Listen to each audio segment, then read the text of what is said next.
Welcome back everyone to another book review video. In today's episode I will be reviewing Slavic myths. Alright, let's first look at the book cover. It's quite simple, but I think it's really nice. It's mostly black with this Slavic symbol on it. I actually don't know what it is, but I think overall the book looks pretty nice, and it's also quite new. As you can see, it said on eBay where I bought it that it was used, but when it arrived it was almost in brand new condition, so I got a real good deal out of this purchase. So, Slavic myths. Why did I purchase and read this book? To be honest, out of curiosity. Why? Well, because basically we know quite a lot about, let's say, Egyptian mythology and Greek mythology and Roman mythology and Norse mythology and stuff like that, but we don't know much about Slavic mythology. Well, at least I don't know much, and that's because a lot of the stories and mythology was swept away when Christianity took over the Slavic tribes. So yeah, quite a lot of it was lost and forgotten, and that's why I thought it was really interesting to, learn as much about it as I could, at least in this book. And this book is really nice because in the beginning a few pages are dedicated to, explaining the Slavic tribes. Like, you have the three main groups, like the East Slavs, the Western Slav, and the South Slavs, where I personally belong. I'm from Slovenia. And then you also have a few pages to cultural fusion, Slavic condor, Slavic cults, mythical creatures, and of course the Slavic gods that appear in the Slavic mythology. So that is really nice, I think. You get all the names of all the gods and a bit of their lore and backstory and all that stuff. So yeah, but it's a bit of a shame because these gods that are described in here on the first few pages, they don't really appear that much in the stories that are here in this book. So that's a bit of a shame, but it's not really a big deal for me. And this book is a collection of short Slavic stories, and it's divided into chapters. And the first chapter is figures of legend and powerful beings. Then you have trials, adventures, adversary. Then you have exploration of morality, and finally you have my favorite, tales of the uncanny. I think the stories in this chapter are the best overall. So yeah, this book is filled with short Slavic stories, and you have stories from basically every Slavic country. You have like from Poland, Russia, Croatia, Serbia, Ukraine, all that stuff, and it's a bit disappointing that none of the stories are from my country, from Slovenia, but okay, I will let it pass this one time. One thing I found annoying about this book is that some of the stories, not all, just some, are written in that old English language style, and I don't know how to explain it, but basically English is my second language, and I really had to read it carefully to just understand what the hell was going on. So yeah, I thought that was quite annoying, but it is what it is. And what I found interesting about this book is that a few of the stories are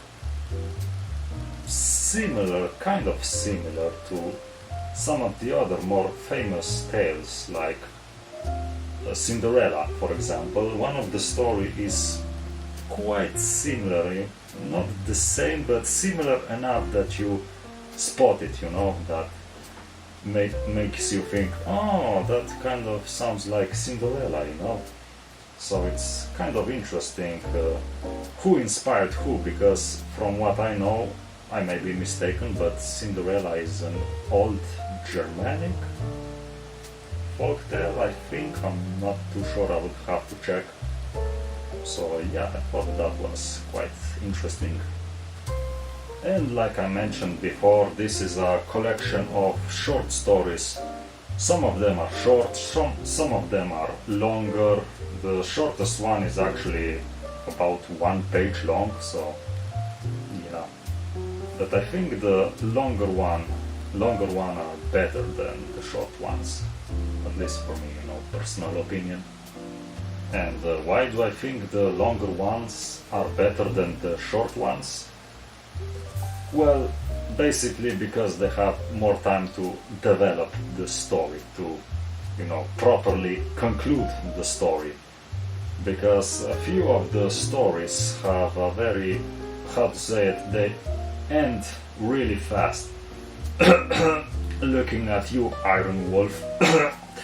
So yeah, some of the stories have not the greatest ending, and a few of the stories are actually quite amusing and weird, to be honest. Like, for example, there's this one story about a shapeshifter. I forgot the name of it, but basically it's a boy who can shapeshift into animals, and he takes the hero of the story to see his sister, or he basically shapeshifts into a bird, and he takes the hero of the story to see his sister, and his sister basically runs a kingdom. She's a queen or princess or something like that, and she basically embraces the brother and the visitor with open arms. She gives them food and drink and party.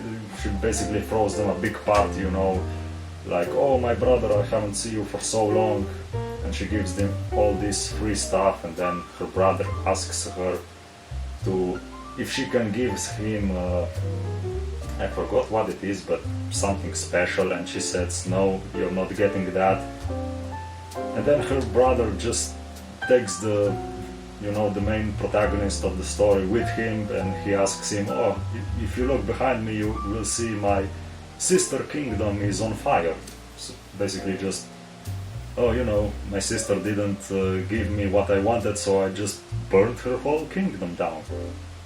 Like that, That was weird.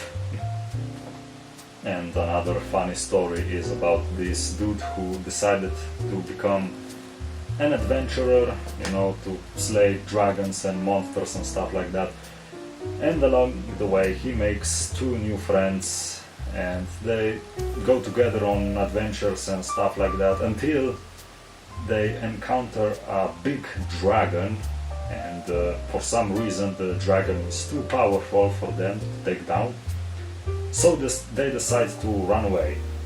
But the dragon is fast and he is catching up to them. So they decide to ditch the horses, throw the horses into the dragon.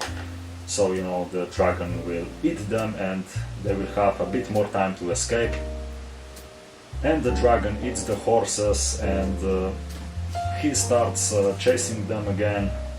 And what does the main protagonist do?